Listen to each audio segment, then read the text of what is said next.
നേന്ത്രപ്പഴം കൊണ്ട് വൈൻ ഉണ്ടാക്കാമെന്ന് വിചാരിച്ചു. അപ്പോൾ അതിന് വേണ്ടിയിട്ടൊരു 3 കിലോ നേന്ത്രപ്പഴമാണ്. നന്നായി പഴുത്ത് പാകമായ പഴം കേട്ടോ. അത് ചീഞ്ഞാൻ പാടില്ല കേട്ടോ, അപ്പോൾ വൈൻ കേടായി പോകും. അപ്പോൾ ഒരു 3 കിലോ പഴം ചെറുതായി അരിഞ്ഞ് എടുത്താണ്. അപ്പോൾ അതിൻ്റെ പകുതി ഇട്ട് കൊടുത്തിട്ട് നമുക്ക് പിന്നെ പഞ്ചസാര ഇട്ടിട്ട് വീണ്ടും പഴം ഇട്ട് കൊടുക്കാം. അങ്ങനെയാണ് നമ്മൾ സാധാരണ ചെയ്യുക. അപ്പോൾ നമുക്ക് പകുതി ഇട്ട് കൊടുക്കാം. അപ്പോൾ 1 കിലോ പഴത്തിന് 1 കിലോ പഞ്ചസാര എന്നുള്ള കണക്കിൽ നമുക്ക് ഒരു 1.5 കിലോ പഞ്ചസാര നമുക്ക് ഇട്ട് കൊടുക്കാം.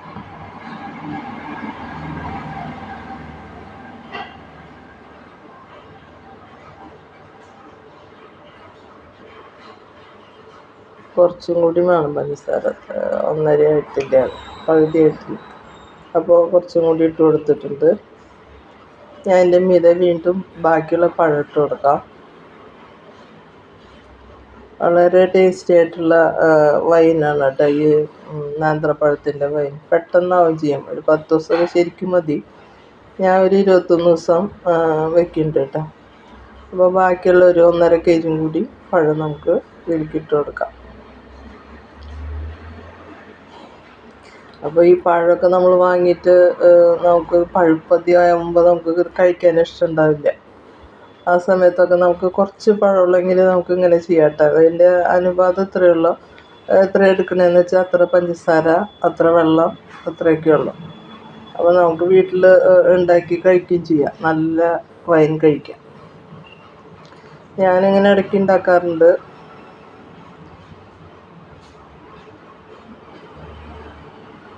ഇനി ബാക്കിയുള്ള പഞ്ചസാര ഇട്ട് കൊടുക്കാം കേട്ടോ.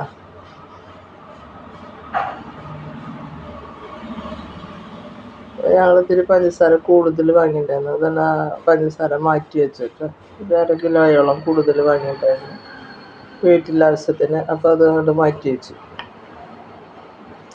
ഇനി ഇതിലേക്ക് നമുക്ക് ഇട്ട് കൊടുക്കുന്ന ഒരു പിടി ഗോതമ്പാണ് കേട്ടോ. അത് ആവശ്യമുണ്ടെങ്കിൽ ഇട്ടാൽ മതി. അത് ഇട്ടാൽ ഒന്നും കൂടി ഒരു സ്ട്രോങ് ആയിട്ട് നിൽക്കും. അപ്പോൾ പിന്നെ കുട്ടികൾക്കൊന്നും കൊടുക്കാൻ പറ്റില്ല. അപ്പോൾ കുട്ടികൾക്ക് കൊടുക്കണമെങ്കിൽ നിങ്ങൾ ഈ ഗോതമ്പ് ഇടണ്ട കേട്ടോ. ഞങ്ങളിവിടെ കൊടുക്കണില്ല, അതുകൊണ്ടാണ്. അപ്പോൾ അത് കഴുകി വൃത്തിയാക്കി ഉണക്കിയ ഗോതമ്പ് ഒരു പിടി ഇട്ട് കൊടുത്തിട്ടുണ്ട്. പിന്നെ ഒരു ചെറിയ സ്പൂൺ ഈസ്റ്റ്, ചെറുത് തന്നെ ഇടണുള്ളൂ കേട്ടോ, ചെറിയ സ്പൂണാണത്. അത് കഴിഞ്ഞാൽ പിന്നെ ഏലക്കായ, കരയാമ്പൂവ്, കറുവപ്പട്ട. അപ്പോൾ കറുവപ്പട്ട ഇട്ട് കൊടുക്കാം. വറ്റൽമുളക് 3 എണ്ണം,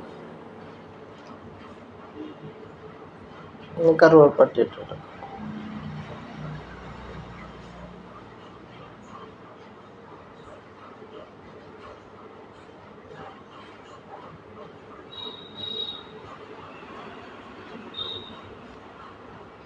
ഇനി ഏലക്കായും കരയാമ്പൂവ് ഇട്ട് കൊടുക്കാം.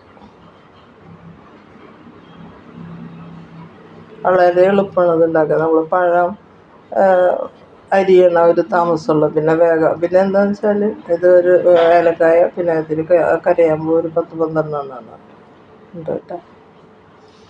ഒരു 5-6 ഇട്ടാലും മതി.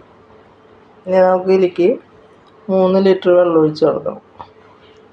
ഞങ്ങൾ പഴം ആക്കിയ പാത്രത്തിലേക്ക് 1 ലിറ്റർ വെള്ളം ഒഴിച്ചിട്ടുണ്ടായിരുന്നു. അത് നമ്മൾ ഒഴിച്ച് കൊടുക്കുകയാണ്.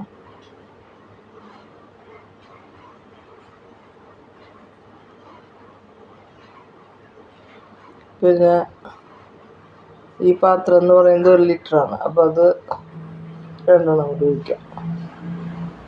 ഇഷ്ടംപോലെ സ്ഥലമുണ്ട് കേട്ടോ ഈ നമ്മുടെ ഭരണിയിൽ. അപ്പോൾ അത്രയേ ഇടാൻ പാടുള്ളൂ. കാരണം എന്ന് വെച്ചാൽ അതിൽ കൂടുതലിട്ട് കഴിഞ്ഞാൽ പിന്നെ സ്ഥലമില്ലെങ്കിൽ അതിങ്ങനെ പൊങ്ങി ഇത് പതഞ്ഞ് വരുമ്പോഴേ പിന്നെ അതൊക്കെ പുറത്തേക്ക് പോകും. ഇതിനതൊന്നും ഉണ്ടാവില്ല.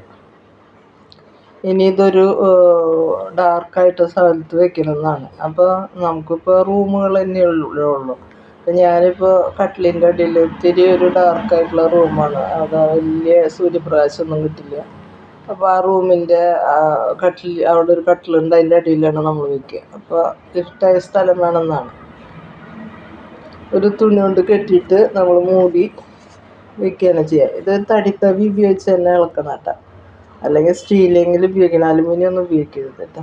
ഇതിൻ്റെ മീതെ ഞാനൊരു തുണി വെച്ച് കെട്ടി നമ്മൾ കട്ടിലിൻ്റെ അടിയിൽ വെക്കുക. അപ്പോൾ ഒരു 21 ദിവസമാണ് നമ്മളങ്ങനെ വെക്കുന്നത്. ആ 21 ദിവസവും നമ്മളിങ്ങനെ ഇളക്കി കൊടുക്കും. 24 മണിക്കൂർ കഴിയുമ്പോൾ അതേ നേരത്ത് നമ്മളിങ്ങനെ എല്ലാ ദിവസവും ആ സമയത്ത് നമ്മളിത് ഇളക്കി കൊടുക്കും. ഇത് അങ്ങനെ എടുത്തതാണ്. 21 ദിവസം കഴിഞ്ഞപ്പോൾ ഇപ്പോൾ നമ്മൾ അരിച്ചെടുക്കുകയാണ്. ഈ അരിച്ചെടുത്ത് കഴിഞ്ഞാലും ഇതിൽ നല്ല ഊറലുണ്ടാവും കേട്ടോ. അപ്പോൾ അതൊരു 24 മണിക്കൂറെങ്കിലും നമ്മളിങ്ങനെ അനക്കാണ്ടൊരു സ്ഥലത്ത് വെക്കും. അതിന് ശേഷം നല്ല ഉണങ്ങിയ കുപ്പികളിലാക്കിയിട്ട്, കുപ്പി എന്ന് പറയുന്നത് നമ്മുടെ ഗ്ലാസ് ബോട്ടിലാക്കിയിട്ട് മാറ്റി വയ്ക്കണം. അപ്പോൾ നിങ്ങളിങ്ങനെ ഉണ്ടാക്കി നോക്കുക. നിങ്ങൾക്ക് ഇഷ്ടപ്പെട്ടാൽ ലൈക്ക് ചെയ്യുക, ഷെയർ ചെയ്യുക, സബ്സ്ക്രൈബ് ചെയ്യുക.